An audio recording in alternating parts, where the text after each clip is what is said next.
আমাদের আজকের গল্প প্রত্যাবর্তন। কলমে সুদীপ্তা বন্দ্যোপাধ্যায়। চোখের জল বাদ মানছিল না তিয়াশার। আজ সুস্মিত চলে যাবে চিরদিনের জন্য প্রেমিকা রিতমার কাছে। 5 বছরের সাজানো সংসার, সর্বোপরি ফুলের মতো মিষ্টি নিষ্পাপ 3 বছরের মেয়ে টুয়াকে ছেড়ে। অথচ মেয়ে অন্তঃপ্রাণ সুস্মিত। 5 বছর আগে স্মৃতি ছবির মতো মনে আছে তিয়াশার। মফস্বল শহরের মেয়ে, বাবার ছোটোখাটো ব্যবসা, 3 বোনের মধ্যে কনিষ্ঠ।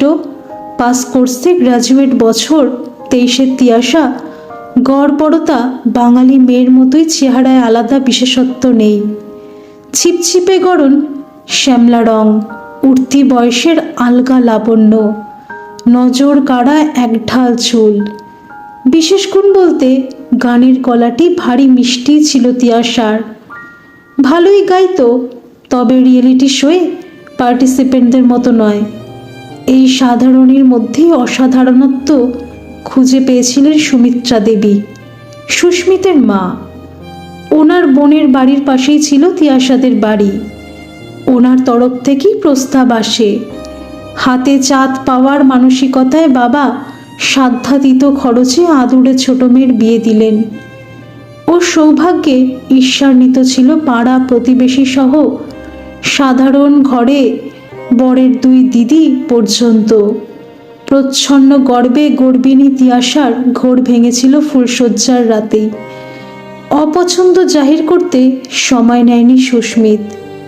প্রণয় সম্ভাষণ নয়, বরং বিধবা মায়ের ইমোশনাল ব্ল্যাকমেলিং। যে বিয়ের নেপথ্য কারণ জানিয়েছিল নববধূকে, সে রাতেই সুস্মিত। সোহাগে আদরে নয়, অপমানে। চোখের জলে কেটেছিল সোহাগ রাত। এক ঘরে এক বিছানায়, বিপরীত লিঙ্গ, সুতরাং জৈবিক নিয়মে শারীরিকভাবে কাছাকাছি আসা পরিণতিতেই টুয়ার জন্ম। পিতৃমুখী টুয়া, জন্ম থেকেই বাপ নেওটা।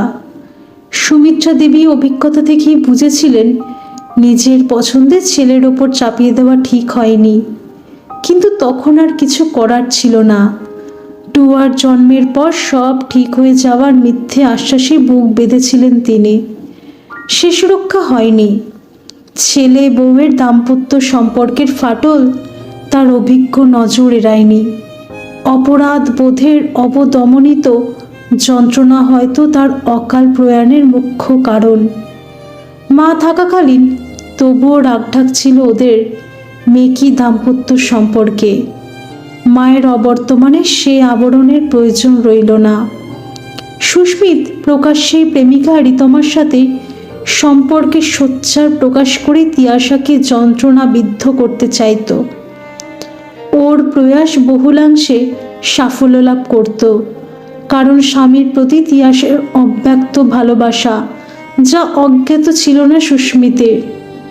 তিয়াশার চোখের জলে নিষ্ঠুর আনন্দ পেত ও। জীবন থেকে হারিয়ে যাওয়া 5 বছরের মূল্য সুদে আসলে মেটাতো সুস্মিত। সহকর্মী সুন্দরী রিতমার তীব্র শরীরী বিভঙ্গে আত্মহারা সুস্মিত কবেই বিদেয় করত গেও তিয়াশাকে। টুয়ার দায়িত্ব নিতে গড়রাজি রিভোর্সি রিতমা। ও নিজেও 8 বছরের পুত্র সন্তান রিজুর মা। অতটুকু ছেলেকে হোস্টেলে দিয়েছে। ছুটি ছাটা এলে ছেলে তার নিম্নবিত্ত বাবা শোভনের কাছেই ওঠে। শোভন নতুন কোনো সম্পর্কে জড়ায়নি। সম্ভবত কৈশোর প্রেমের করুণ পরিণতিতেই সম্পর্কের ওপর বিশ্বাস হারিয়েছে ও। ছেলের হোস্টেলের যাবতীয় খরচ ঋতু দেয়। লকডাউনে বেসরকারি চাকরিটা চলে গেছে। বাবার করে যাওয়া 3 তলা বাড়ি ভাড়াতে কোনো মতে দিন গুজরান চলছে ওদের মা বেটার। মা সান্ত্বনা দেন, চিরদিন কারোর সমান যায় না। রাতের পর ভোর আসেই প্রকৃতির নিয়মে, এর ব্যতিক্রম হয় না।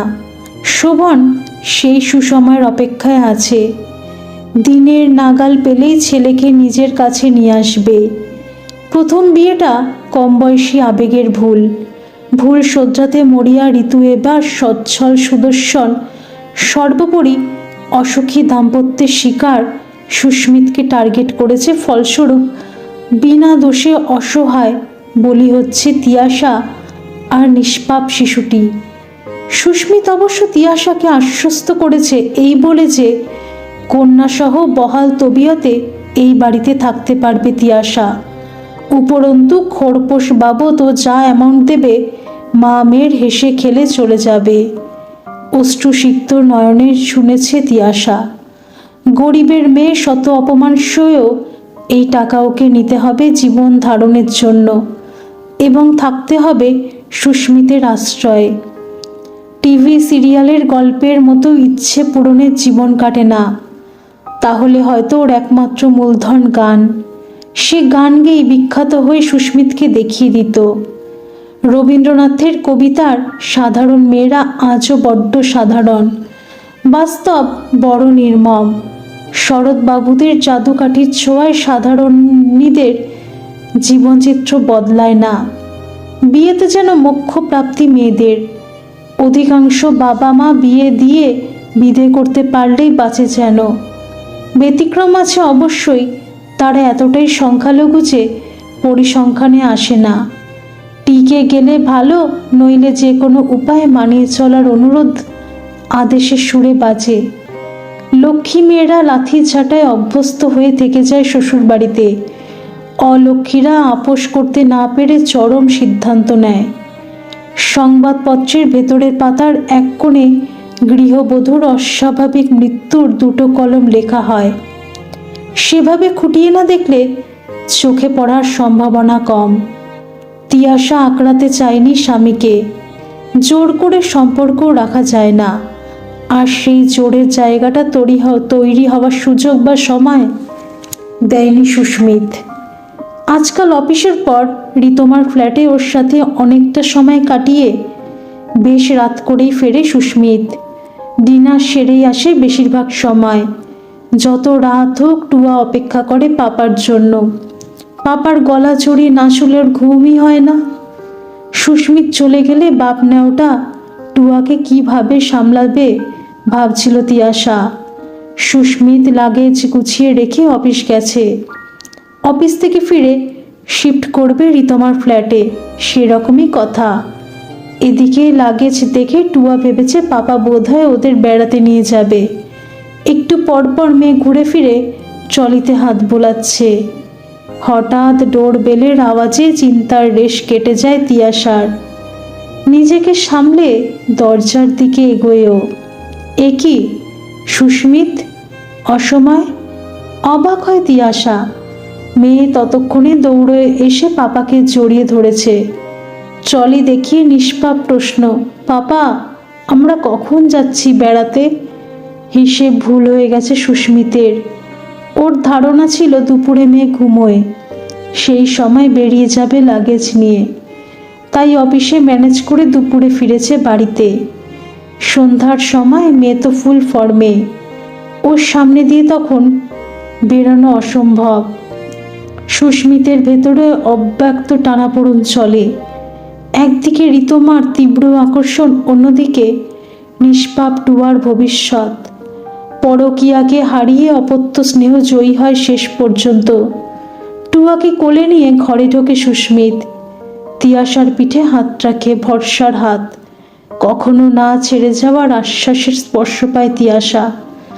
ঋতমাকে ফোন করে বলে সুস্মিত, আমার জন্য অপেক্ষা করো না, ফ্যামিলি নিয়ে বেরোচ্ছি কয়েকদিনের জন্য। ওদের পাওনা সময়গুলো এবারে সুদে আসলে পূরণ করে দেব।